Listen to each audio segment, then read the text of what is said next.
বহুদিন পর যেন মনে হচ্ছে মাই রান্না করেছে, মায়ের হাতের স্বাদ। নমস্কার বন্ধুরা, ফিরে এলাম বং রাঁধুনির রান্নাঘরে আরও একটি নতুন পর্বে। বিভৎস গরম, কেমন আছেন?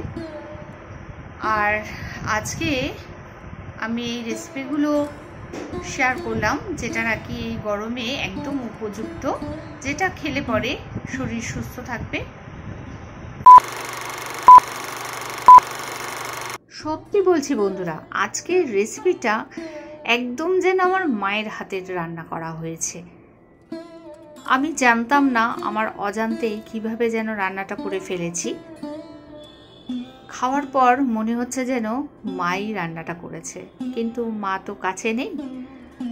প্রথমে আলু পটল সবজি যা আছে সেগুলো ভেজে নিতে হবে। পটলটা ভেজে তুলে নিলাম, এরপর ওই ভাজা তেলের মধ্যেই দিয়ে দেবো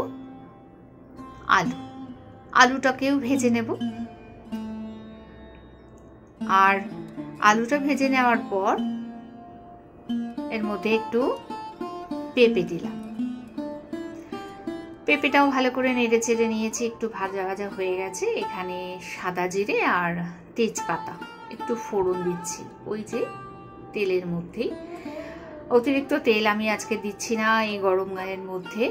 এই হালকা মশলা দেওয়া রান্নাটাই আজকে আপনাদের সঙ্গে শেয়ার করলাম। ওই যে ডাঁটাগুলো, মাথার কচি কচি ডাঁটাগুলো দিয়েছি, ভীষণই ভালো লাগে খেতে। নুন আর হলুদটা দিয়ে দিলাম, দিয়ে এবার ভালো করে ভাজতে শুরু করলাম।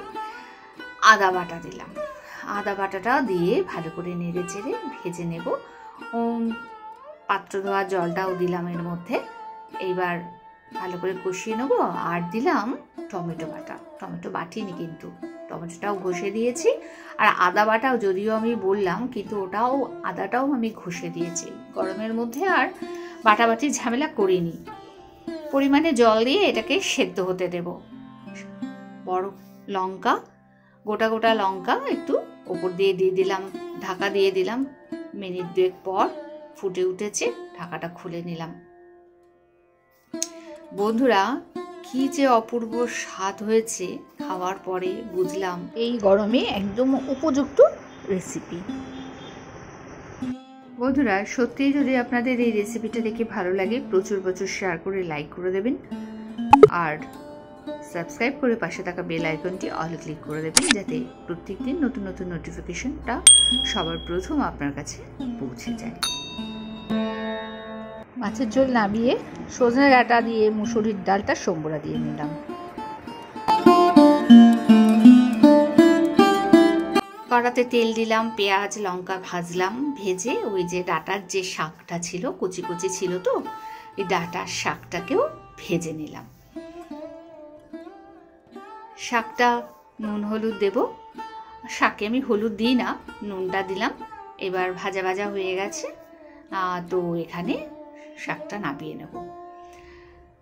নুন দেব, লেবু, কাঁচা লঙ্কা, ভাত।